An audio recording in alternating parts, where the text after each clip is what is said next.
الحمد لله نحمده ونستعينه ونستغفره ونؤمن به ونتوكل عليه ونعوذ بالله من شرور أنفسنا ومن سيئات أعمالنا من يهده الله فلا مضل له ومن يضلل فلا هادي له ونشهد أن لا إله إلا الله وحده لا شريك له ونشهد أن سيدنا وحبيبنا ومولانا محمدا عبده ورسوله أما بعد فأعوذ بالله من الشيطان الرجيم بسم الله الرحمن الرحيم لئن شكرتم لأزيدنكم وقال الله عز وجل في مقام آخر ولا تكونوا أول كافر به صدق الله العظيم بلغ العلا بكماله كشف الدجى بجماله حسن جميع خصاله صلوا عليه وآله فإن من جودك الدنيا وذرتها ومن علومك علم اللوح والقلم فإن فضل رسول الله ليس له حد فيعرب عنه نعتكم بفمين مولاي صل وسلم دائما ابدا على حبيبك خير الخلق كلهم اللہ جل جلالہ واتم برہانہ کے حمد و سلام سرکار فخر کائنات خاتم النبیین صلی اللہ تعالیٰ علیہ وسلم کی بارگاہ میں درود و سلام کا نذرانہ پیش کرنے کے بعد اس رب عز و جل کا فضل و کرم ہے کہ اس نے ہمیں آزادی جیسی عظیم نعمت عطا فرمائی اور ہمیں ایک آزاد ریاست نصیب فرمائی تاکہ ہم اس میں اپنی ثقافت اسلامی تہذیب کے مطابق زندگی گزار سکیں اور شرعی احکام پر عمل کرنے میں آزاد ہوں۔ یہی ہمارا آج کا موضوع ہے۔ 14 اگست یوم آزادی ہے، لیکن ساتھ یوم تشکر بھی ہے، اور پاکستان بنانے کے بنیادی مقاصد کیا کیا تھے؟ ان بزرگان دین نے، علماء دین نے، مسلمانوں نے جو قربانی اس وطن کو حاصل کرنے کے لیے دی، ان کے اصل مقاصد کیا تھے؟ اس حوالے سے گفتگو ہوگی۔ اللہ رب العزت ہم سب کو آزادی کی قدر نصیب فرمائے اور شکر کرنے کی توفیق عطا فرمائے، کیونکہ آزادی بہت بڑی نعمت ہے۔ ایک پرندہ جو معمولی سا ایک انسان کی نظر میں جو ایک شے ہے، پرندہ فقط یہاں بند کر دیا، وہاں بند کر دیا، یہاں لے گیا، وہاں لے گیا، نہ اس کو کوئی خاص وزن، نہ اس کی کوئی خاص طاقت، لیکن وہ پرندہ بھی جب تک قید ہے نا، اس سے کوئی پوچھے تو وہ بتائے کہ کیا مصیبت میں ہو، کس الجھن میں پھنسا ہوا ہو۔ تو انسان جو اشرف المخلوقات ہے، جس اللہ رب العزت نے شرف عطا فرمائے ہیں، تو وہ جو قید ہو تو اس کی کیا حالت ہو، اور یہی پرندہ جب اسے آزاد کیا جائے تو اب دیکھیں اس کے خوشی کے تیور، اس کی اڑان دیکھیں، اس کا اڑنے کا طریقہ دیکھیں، اس کا یہاں وہاں آنے کا انداز دیکھیں، کیونکہ اب اسے سمجھ آ گئی کہ میں آزاد ہو گیا۔ آزادی بہت بڑی نعمت ہے۔ یقیناً جمعرات کا دن 14 اگست ہے، اور یہ 18 یعنی 78 سال کا یہ سلسلہ ہوا، اور 78 سال آزادی کو ہونے کو ہے۔ 78 تو 78واں جشن منایا جائے گا، جسے ہم سنتے بھی ہیں، آپ بھی سنتے ہیں، آزادی مبارک، آزادی مبارک۔ یوسف علیہ السلام مصر کے وزیر اعظم منتخب ہوئے، بنی اسرائیل نے بڑی قدر کی، خوب برکت، رحمت، عظمت، فضیلت ان کو نصیب ہوئی، کیونکہ ساتھ ہی ساتھ ہے اللہ کے نبی کے حکم کے مطابق۔ یوسف علیہ السلام کے ظاہری پردہ فرما جانے کے بعد ایک لمبے پیریڈ کے بعد ولید بن مصعب، جسے دنیا فرعون کے نام سے جانتی ہے، یہ فرعون لقب ہے، نام تھا ولید بن مصعب، یہ ان پہ مسلط ہوا، خدائی کا دعویٰ کیا، لوگوں کو سامنے سجدے کرواتا، آدمیوں کو مردوں کو قتل کرواتا، عورتوں کو لڑکیوں کو زندہ رکھتا، اس قسم کے معاملات میں لگ گیا۔ اللہ تعالیٰ نے بنی اسرائیلیوں کو موسیٰ علیہ السلام کے صدقے طفیل نجات عطا فرمائی، یعنی آزادی عطا فرمائی۔ اب آزادی عطا فرمائی، قوم اس چیز کی قدر کرتی، بجائے قدر کرنے کے چند قدم آگے بڑھے، کچھ آگے فاصلے پر دیکھا کہ کچھ قوم ایسی ہے جس کے سامنے کوئی بت بنا ہوا ہے، وہ اس کی عبادت کر رہی ہے۔ تو موسیٰ علیہ السلام کی بارگاہ میں بنی اسرائیلی آتے ہیں، حالانکہ اپنی آنکھ کے سامنے فرعون کو غرق ہوتا ہوا دیکھا، اپنی آنکھوں کے سامنے موسیٰ علیہ السلام کے بے شمار معجزات کو دیکھا کہ اللہ نے اس فرعون جیسے شریر اور خدائی دعویٰ کرنے والے انسان کو غرق کیا ہے، لہذا ہم اس نعمت پر شکر ادا کریں۔ بجائے شکر ادا کرنے کے چند قدم آگے ایک جگہ پر پہنچتے ہیں، وہ شخص جو عبادت میں مشغول ہے، کچھ بستی کے لوگ۔ تو موسیٰ علیہ السلام سے یہی قوم بنی اسرائیل جسے ابھی نجات ملی تھی کہنے لگی، قالوا یا موسیٰ اجعل لنا الہا کما لہم آلہہ، اے موسیٰ علیہ السلام، جس طرح ان لوگوں کا خدا ہے تو ہمارے لیے بھی ایسا خدا بنا دے، علیہ باللہ، یعنی نبی سے بت پرستی کی، بتوں کے سامنے بیٹھنے کی، بتوں کی عبادت کرنے کی، شرک کرنے کی اجازت طلب کی جا رہی ہے۔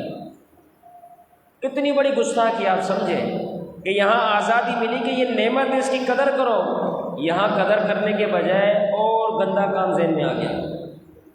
جب تک پھنسے ہوئے تھے دعائیں کرتے تھے اللہ آزادی دے دیں، جب آزادی ملی تو اس کی قدر نہ کی، پھر کیا ہوا؟ ضربت علیہم الذلۃ والمسکنہ، اللہ رب العزت نے ان پر ذلت اور محتاجی مقرر فرما دی، ڈال دی ان پہ ذلت۔ تو نتیجہ یہ نکلا کہ جو قومیں اپنی آزادی کی قدر نہیں کرتی، آزادی پر شکر نہیں کرتی، آزادی پر اللہ رب العزت کی نافرمانی والے کاموں میں لگ جاتی ہے، الیاذ باللہ ثم الیاذ باللہ ضربت علیہم الذلۃ، اس پر ذلت کو مسلط کر دیا جاتا ہے۔ دیکھیں ہمارے معاشرے کے حالات کہ یہ ملک کتنا عظیم ہے، جس کا وجود کلمے کی بنیاد پر ہوا، لیکن ہم نے اس آزادی کی کیا قدر کی؟ اصل تو بات یہی ہے کہ ہم جب اس لفظ کو پکارتے ہیں پاکستان، تو ذرا سمجھے یہ پاک الگ ہو گیا، ستان الگ ہو گیا، اس طریقے سے قبرستان قبر الگ ہو گیا، ستان، کوہستان کوہ الگ ہو گیا، ستان الگ ہو گیا، یہ دو لفظ کا مرکب ہے۔ معنی کیا ہوا؟ ستان کا معنی ہے جگہ۔ جب ہم کہتے ہیں پاکستان مطلب پاک جگہ، کتنا پیارا بزرگان دین نے، علماء دین نے اس کا نام تجویز کیا کہ پاکستان، کہ یہ کوئی کہنے والا چاہے کتنا ہی گندا غلیظ کیسا بھی ہو، لیکن جب نام سے اس ملک کو پکارے گا تو اس کا نام ہی بتا دے گا کہ یہ ملک پاک جگہ ہے، کیونکہ پاکستان ہے۔ کوہستان پہاڑ کی جگہ، قبرستان قبروں کی جگہ، تو پاکستان یہ لفظ ہی بتا رہا ہے یہ ہے پاک جگہ۔ لیکن الیاذ باللہ اتنی بڑی نعمت ہمارے حصے میں آئی، لیکن افسوس صد افسوس ہم نے اسی قدر رکھی نہ۔ آزادی کسے کہتے ہیں؟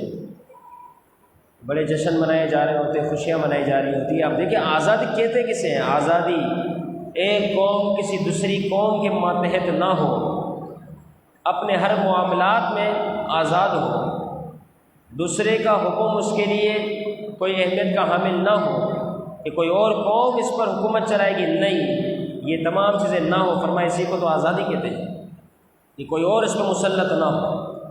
آزادی اسے ہی کہا جاتا ہے۔ اور یہ آزادی ہمیں کیسے ملی؟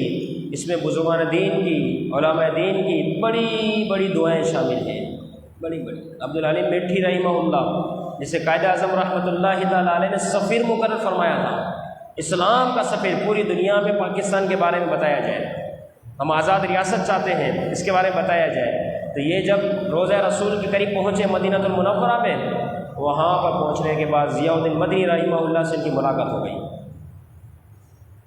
ضیاء الدین مدنی رحمۃ اللہ تعالیٰ علیہ سے جب ان کی ملاقات ہوئی تو پھر انہوں نے روضہ رسول صلی اللہ تعالیٰ علیہ وسلم پر حاضری دی۔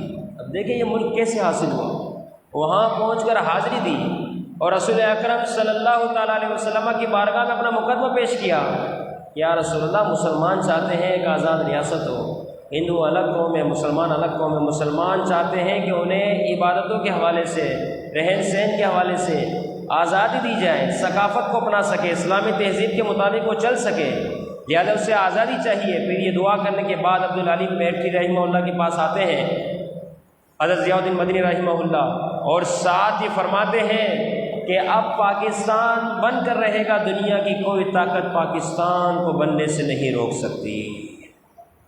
روز رسول صلی اللہ علیہ وسلم کے پاس حاضری دینے کے بعد یہ آپ نے الفاظ ادا کیے ہیں۔ اس کا مطلب اس ملک کی آزادی میں بزرگان دین کی دعائیں بھی شامل ہیں، اور دو قومی نظریہ جو بڑا مشہور و معروف ہے کہ مسلمان الگ قوم ہے، ہندو الگ قوم ہے، مسلمان قرآن و سنت کے مطابق، اسلامی تعلیمات کے مطابق زندگی گزارتا ہے، جبکہ ہندو کے اپنے نظریات ہیں، لہذا یہ دونوں ایک ساتھ مرج نہیں ہو سکتے ہیں، یہ دونوں ایک ساتھ جمع نہیں ہو سکتے، لہذا مسلمانوں کو اس اعتبار سے ایک الگ ریاست میں رہنا چاہیے جہاں ان کو مذہبی طور پر آزادی نصیب ہو۔ یہ ملک اسلام کے نام پر بنا، یہ بات یاد رکھیں، اسلام کے نام پہ بنا، اور میں یہ بات دعوے سے کہہ سکتا ہوں کہ اس ملک کے اندر تو اسلامی نظام ایسا ہونا چاہیے کہ پوری دنیا میں اس کی مثال نہ ملے، کیونکہ اس کا وجود ہی کلمے کی بنیاد پر ہوا ہے۔ پاکستان کا مطلب کیا؟ لا الہ الا اللہ۔ دستور ریاست کیا ہوگا؟ محمد رسول اللہ صلی اللہ علیہ وسلم۔ یہ تو اس کا اصول تھا، اسی بنیاد پر تو پاکستان وجود میں آیا، لیکن آج نقشہ کچھ اور ہی ہے۔ آج کا مسلمان انگریز کی تعلیمات پر عمل کرنے میں بڑا خوش ہوتا ہے۔ یاد رکھنا، ہمارے بزرگان دین نے انگریز کی تعلیمات کو، انگریز کی لگی ہوئی چیزوں کو بھی جوتے کی نوک پر رکھنا بھی پسند نہیں کیا۔ قمر الدین سیالی رحمۃ اللہ تعالیٰ علیہ، اتنی بڑی شان تھی آزادی ریاست کے حوالے سے، جو تحریک چلی اس میں یہ بھی رکن تھے، اتنی بڑی آپ کی خانقاہ، وہاں کیا ہوا کہ انگریز سمجھ گیا کہ یہ بہت بڑی چیز ہے اور مسلمان بڑے اس کی شیدائی ہے، اور یہ آزاد ملک کے حوالے سے بڑے متحرک ہے۔ انگریز آیا، آنے کے بعد جو آپ کی پسندیدہ گھوڑی تھی، اس گھوڑی کی پیٹھ پر اس انگریز کے فوجی جو فوج آئی تھی اس نے ہاتھ پھیرا۔ قمر الدین سیالوی رحمہ اللہ، اندازہ لگائیے کہ انگریزوں سے ہمارے مسلمان نے، علماء اہل سنت نے، پاکستان کو آزاد جنہوں نے کیا ان کی کتنی نفرتیں تھیں، کتنی نفرتیں۔ اس انگریز نے، اس فوجی نے قمر الدین سیالوی رحمۃ اللہ تعالیٰ علیہ کی گھوڑی کی پیٹھ پر ہاتھ پھیرا۔ آپ نے دیکھ لیا، فوراً اپنے خادموں سے فرمایا اب یہ گھوڑی ہمارے کام کی نہیں، لے جاؤ جہاں لے جانا ہے، اب یہ ہماری کام کی نہیں، ہماری خانقاہ میں کھڑی نہیں ہو سکتی، کیونکہ اس کی پیٹھ پر انگریز نے ہاتھ پھیرا ہے، اب یہ ہمارے کام کی نہیں۔ کتنی نفرت کا اظہار کرتے تھے۔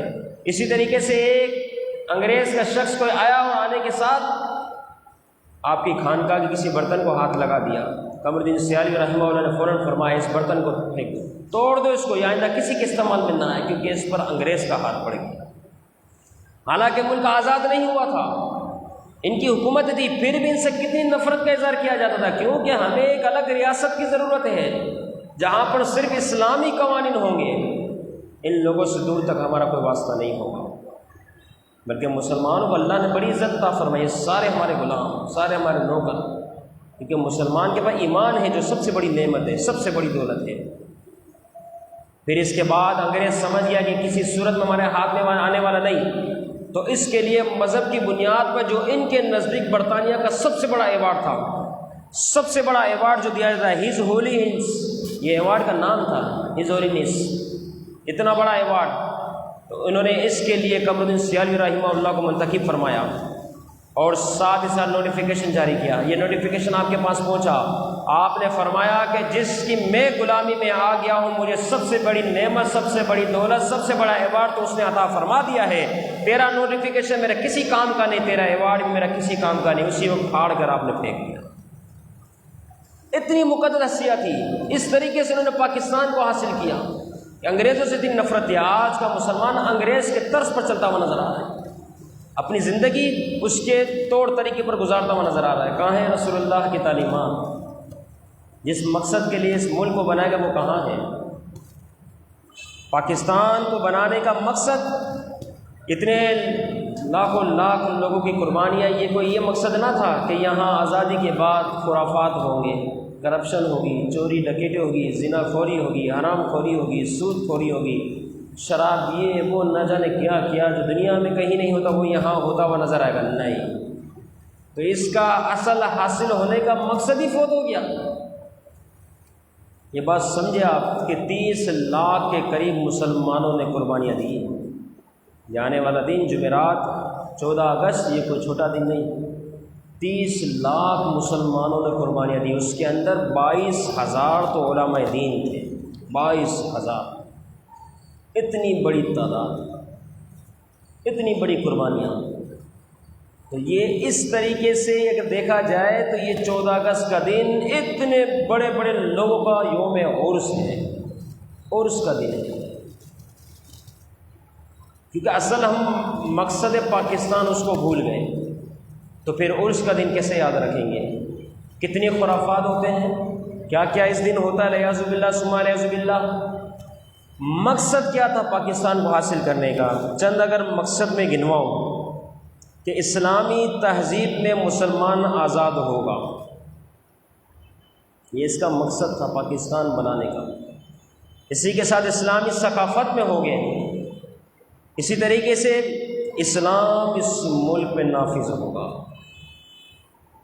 کوئی بددیانت اور کوئی گستاخ دین سے پھرا ہوا اس ملک کی کسی بڑی سیٹ پر بیٹھ ہی نہیں سکتا، وہی ہوگا جو شریعت کے بیائی مطابق ہوگا۔ یہی مقصد تھا حاصل کرنے کا، اور سارے فیصلے شرعی ہوں گے، عدل کا نظام ہوگا، اگر چور چوری کرے گا اس کا ہاتھ کاٹا جائے گا، زانی کو کوڑے مارے جائیں گے، شرابی پر حد نافذ ہوگی، نماز چھوڑنے والے کی گرفت ہوگی، بے حیائی اس ملک میں بالکل برداشت نہیں کی جائے گی، کیونکہ ان الذین یحبون ان تشیع الفاحشہ، بے شک وہ جو بے حیائی پھیلاتے ہیں، فی الذین آمنوا، ایمان والوں میں، لہم عذاب علیم فی الدنیا والآخرہ، میرا رب فرماتا ہے ان کے لیے دنیا میں بھی آخرت میں بھی دردناک عذاب ہے۔ آج آپ دیکھ لیں خلط ملت کا سلسلہ، پاکستان بنانے کے تو یہ مقاصد تھے، بھول گئے ہم سارے، اصل جو مقصد تھا اسی سے بہت پیچھے رہ گئے۔ جشن آزادی کی باری آئی تو 78واں جشن آزادی منایا جائے گا، لیکن مقصد جو تو تھے ان میں سے کتنے پر عمل ہوا؟ شریعت کے مطابق حکمرانوں میں سے، اقتدار والوں میں سے کتنے عمل کرتے ہوئے نظر آ رہے ہیں؟ تو یہ اصل مقصد تھا۔ فرمایا بے حیائی نہیں ہوگی، مسلمانوں کی جان اور مال محفوظ ہوگی، عدل کا نظام سب کے لیے برابر ہوگا، چاہے وزیر اعظم ہو چاہے اس کا بیٹا ہو۔ یہ رشوت، یہ سورس پن، یہ فون کر کے بندہ آزاد کروانا تصور میں بھی نہیں ہوگا، کیونکہ اسلام تو یہ سکھاتا ہے کہ محبوب علیہ الصلوۃ والسلام نے فرمایا میری بیٹی فاطمہ رضی اللہ تعالیٰ عنہا اگر یہ بھی چوری کرے تو میں اس کے ہاتھ کو بھی کاٹ دوں۔ اسلام تو یہ سکھاتا ہے کہ اگر یہ بھی کسی گندے فعل میں، اگرچہ میرے جگر کا ٹکڑا، خاتون جنت، لیکن فرمایا اگر یہ بھی ایسا کوئی کام کر لے تو شریعت اسلام اس کے لیے رعایت نہیں کرے گی کہ یہ محبوب کی اولاد ہے، نہیں، فرمایا اسلام انصاف سب کے لیے برابر۔ تو عدل کا نظام یہاں پر یہ ہوگا، یہ تھے اصل مقاصد جس میں لوگوں کو بالکل ہٹا دیا گیا، دور کر دیا گیا۔ فرمایا کہ صدیق اکبر رضی اللہ تعالیٰ عنہ جیسی صداقت اس ملک کے اندر ہوگی، سیدنا فاروق اعظم عمر فاروق رضی اللہ تعالیٰ عنہ جیسی عدالت اس ملک میں ہوگی، عثمان غنی رضی اللہ تعالیٰ عنہ جیسی حیا اس ملک میں ہوگی، حضرت علی شیر خدا رضی اللہ تعالیٰ عنہ جیسی بہادری فرمایا اس ملک میں ہوگی، کیونکہ اسلام اور پاکستان ایک ساتھ ہیں، یہ کبھی الگ نہیں ہو سکتے۔ تو اتنے سارے معاملات ہیں، فرمایا نماز پڑھنے میں آزادی ہوگی، کتنے نماز پڑھتے ہیں؟ کاروبار چمک رہے ہوتے جب نماز کا ٹائم ہوتا ہے۔ ملک کو بنایا تو اس لیے کیا تھا کہ نماز پڑھنے میں آزادی ہوگی، روزہ رکھنے میں آزادی ہوگی، الیاذ باللہ کیا کہا جائے۔ رمضان کے فرضی روزے ہوتے ہیں، کئی ایسی دکانیں ہیں جو 2:30-3 بجے میں تلن کی کھانے پینے کی کھل جاتی ہے، کیسے کھل گئی یہ دکانیں؟ یہ پاکستان کا اس مقصد کے لیے بنایا گیا تھا، ہم نے بالکل برعکس معنی لے لیا۔ اور تلاوت کرنے میں آزادی ہوگی، مسجد میں آنے میں آزادی ہوگی، سنتوں کو اپنانے میں آزادی ہوگی۔ اس ملک میں رہنے والا نبی کریم رؤوف الرحیم صلی اللہ علیہ وسلم کی سنت پر عمل کرنے والا ہوگا۔ دیکھ لیں کتنوں کے چہرے پہ داڑھی نظر آئے گی آپ کو، حکمرانوں میں دیکھ لیں، اقتدار میں دیکھ لیں، ہماری اسلامی فوج میں دیکھ لیں، کتنے لوگوں کو آپ دیکھیں گے جس کے چہرے پہ داڑھی ہوگی۔ اس ملک کا بنانے کا مقصد یہی تھا، رسول اللہ کی تعلیمات پر عمل ہوگا، اسلام کا نظام جو ہے اس ملک میں نافذ ہوگا۔